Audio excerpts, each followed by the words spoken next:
Last of the Skilhunt torch reviews, as Daniel Day-Lewis would say. This time it's the EK1, and Skilhunt sent these in for a review, so we'll just go through them very quickly. Keep the video pretty short, 2 power levels, and we have, in this case, the high CRI and the cool white. Those are the only two options for this particular model. They do give you a Type A to Type C charging cable, 2 split rings and 2 spare O-rings. I think they've got around 4 colours in total with this model. As you can see with the dimensions on screen, it's very compact in size. It would be a bit shorter than something like the Nichia Tiki. Very simple design. We do have a decent bit of knurling on the body, and they do have grooves on the head.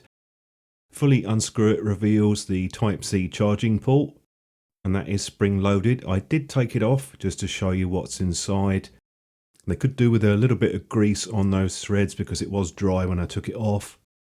There's the 2 LEDs, and you'll notice they've got that optical lens on the front, so I'll give you a quick macro shot of that. Should help to diffuse the hotspot. UI on this is about as simple as you can get. You just tighten it slightly and it turns it on to the low power level. If you screw it down further, then you get the highest output, and to turn it off you just unscrew it. As long as you've unscrewed it enough, it won't reactivate with pressure being put on it. With the grooves on the head, I find that there's enough grip there to easily twist it around. It's nice that they did include the extra O-rings and 2 of the split rings. You wouldn't always expect that. On the side there, you can see there is an LED charging indicator, and I'll show you that now. Takes just under an hour and a half to charge this from flat. Here's the colour temperature for each of the emitters. 6,500 for the cool white. The high CRI is more of a neutral white at around about 5,200. I did put the user guide up there on screen just so you can have a look. Obviously there's not that much to see on this.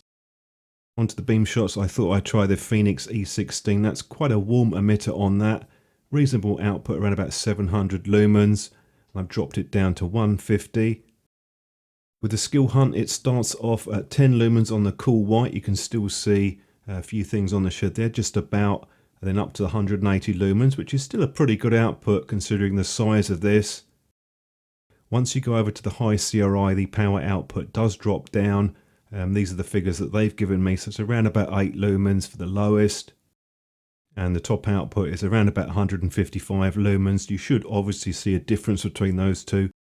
If that matters to you, it might not, because these are generally going to be used for convenience. Do a few more beam shots now, give you a few extra thoughts at the end.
Only real negative that I could see was the dry threads, and that would be something which would be pretty easy to fix when they're making these up at the factory.